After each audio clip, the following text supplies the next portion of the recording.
तो कासिम साहब, आपको कुछ बात करनी थी। कहिए, मैं सुन रहा हूं आपको। क्या बात? दामाद तो अच्छी तरह जानता है क्या बात करनी है। इसने मुझे रात में काफी लेट कॉल की थी और कहा कि मेरी बीवी ने कॉन्ट्रैक्ट पे साइन किया है। ब्रांड से कॉन्ट्रैक्ट? हाँ, ब्रांड कॉन्ट्रैक्ट। मुझे मसला नहीं है कि इसने बताया मुझे, क्योंकि पहले मेरी बेटी मुझे बता चुकी थी और मुझे सुनकर अच्छा लगा। अब मुझे आप ही बताएं कि इसको मसला क्या है, क्यों है ये खिलाफ? बताएं मुझे। हकीकत में कहूं तो मैं भी इसके खिलाफ हूं।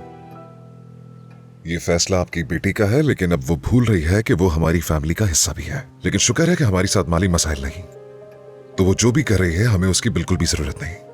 अच्छा, उसके काम करने में मसला क्या है? हर कोई जानता है कि मेरी बेटी कैसी है, उसका किरदार कैसा है, लेकिन उसके बावजूद भी आप लोग उससे काम करने से मना कर रहे हैं। उसकी वजह क्या है? समझ नहीं आ रहा कि आपको कैसे समझाऊं। लोग इस मामले को डिस्कस करेंगे कासिम साहब, और मीडिया वाले इस बात को पकड़कर अपनी सुर्खियां बनाएंगे, और इससे आपकी बेटी को ही मसला होगा। अरे यार, हद है।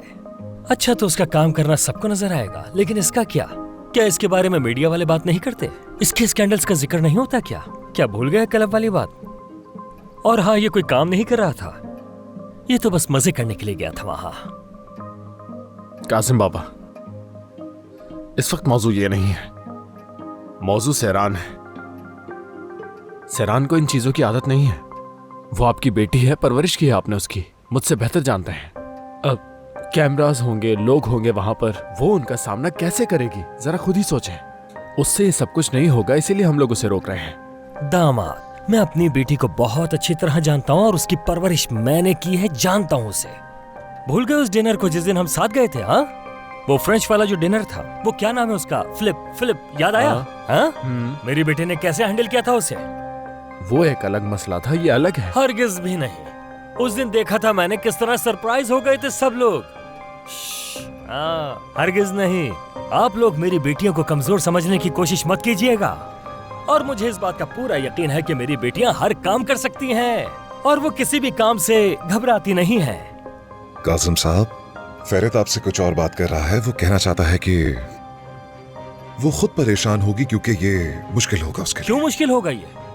अच्छा, एक बात बताओ, तुम उसके हस्बैंड नहीं हो क्या? अगर उससे कोई मसला होगा तो तुम समझाओगे उसे, तुम हैंडल करोगे उसे, सारा मसला तुम ही तो सॉल्व करोगे। मैं तो उसे समझाने की कोशिश कर रहा हूँ, लेकिन वो मेरी बात सुन ही नहीं रही। नहीं दामाद, ऐसा नहीं है। तुम उसकी मुखालफत कर रहे हो, गलत कर रहे हो, समझा नहीं रहे हो उसे। छोड़ दो उसे, करने दो उसे जो करना चाहती है, पैसे कमाने दो उसे। कासिम साहब, मुझे बताइए कि सहरान ये काम पैसों के लिए कर रही है? समझी, पैसा सिर्फ जरूरत को पूरा करने के लिए नहीं कमाया जाता। देखिए, गौर से सुनिएगा। जब आपका बेटा हमारे घर आया था तो जानते हैं क्या कहा था इसने उस वक्त? कि काजिम बाबा तो काम ही नहीं करता। देखो जरा। खैर, कोई बात नहीं, मैं तो बस आपको बता रहा था। अच्छा, छोड़ो इस बात को, ये इतना जरूरी नहीं है। इसने जो बेवकूफों वाली बात की उसे नजरअंदाज करो। लेकिन ये नहीं जानता आगा का मतलब क्या होता है। ये हमेशा ऐसे ही बात करता है और मेरी बेटी से भी ऐसे ही पेश आता है। इसीलिए वो खुद के पैसे कमाना चाहती है ताकि ये ऐसा ना कर सके। क्या मतलब कि खुद के पैसे कमाना चाहती है? अगर ऐसे ही है तो हमारी कंपनी में काम करके पैसे कमा सकती है। ये क्या बातें कर रहे हो तुम बेटा? तुम्हारे बाबा ने तुम्हें उस दरवाजे से अंदर नहीं जाने दिया, तुम्हारी बीवी को कैसे जाने देगा? हाँ, देखो, मैं आप लोगों से कह रहा हूँ, कोई मसला है तो मुझे बता सकते हैं, हम मिलके उस मसले को हल करेंगे। इसमें परेशानी वाली क्या बात है? मैं नहीं चाहता हूँ कासिम बाबा, मैं अपनी बीवी की वजह से जेलस हो रहा हूँ। अल्लाह अल्लाह, मैं लोगों को मौका नहीं दूंगा हरगिज भी कि उसके खिलाफ तरह तरह की बातें करें और लोग हमारे खानदान का भी मजाक उड़ाएं, और इस वजह से हमारे ताल्लुकात मुतासर होंगे, इसलिए मैं नहीं चाहता। तुम्हें अपनी बीवी पर भरोसा नहीं है या खुद पर भरोसा नहीं है? मैं सिरान से पहले ही बात कर चुका हूँ, वो ऐसा कोई काम नहीं करेगी जिससे किसी को शर्मिंदगी हो, इसलिए उसे कोई नहीं रोक सकता, नामुमकिन है ये। और हाँ, ये सब कुछ गुलगन साहिबा ने किया था ना? हाँ, कहाँ पर है वो? क्या आप लोगों ने उन्हें कमरे में बंद कर दिया है क्या? कासिम साहब प्लीज। क्या प्लीज और रहान साहब, बताएं। हाँ, देखिए समझी, मेरी बात को समझिएगा। मेरी बेटी ने पहले आकर मुझसे बात की थी और मुझे बताया था। पहले इजाजत ली थी मेरी, फिर उसके बाद उसने फैसला किया। खुद से उसने कुछ नहीं किया और इसीलिए मैं यहाँ पर आया हूँ। अगर कुछ गलत है तो आप लोग बता सकते हैं मुझे। बस आप ये कह रहे हैं कि हम नहीं चाहते। क्यों नहीं चाहते आप? वजह तो बताएं मुझे।